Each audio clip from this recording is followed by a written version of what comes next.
European capitals are marking 80 years since the end of World War II. France will be commemorating this at the Arc de Triomphe. French President Emmanuel Macron will be leading the event, and we will be bringing you his speech later on this afternoon. For more, we can go across to France 24's Liza Kaminov, who is standing by. Liza, what is so symbolic about this commemoration, and is there anything different to previous years?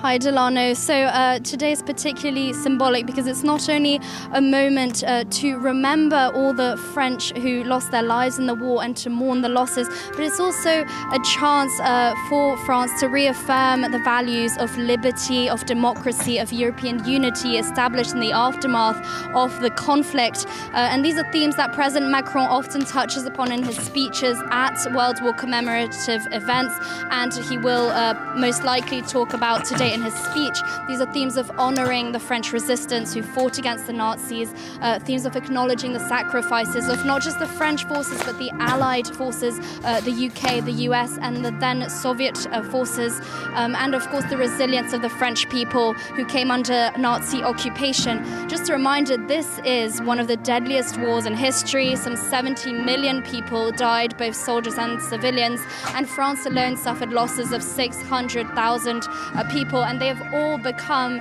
and what we're talking about today, a symbol of national identity, national pride and courage. But another important message for the country, especially in the political context of 2025, is that of European unity and reconciliation. This is a theme that's particularly relevant. As we know, the EU has had a 3-year war at their doorstep, and this year they've launched a rearmament plan to boost their defence. And so in this context, these commemorative events are a special way to remind people of the scale of suffering endured in the war, and to prevent and to encourage the youth today to preserve peace and prevent the horrors of another war breaking out. And so today, something special, of course, you were asking, is that the fact that we have still a number of veterans who are here, resistance fighters who are in their late 90s. And this is perhaps one of the last major big World War II commemoration events that they will be able to attend. So extra special for France today. And Liza, you've been speaking with veterans there who've gathered. What have they been telling you? Absolutely. So I've spoken to some veterans who are part of one of the first French resistance groups formed in 1940, as well as reservists from the French army and of the US army.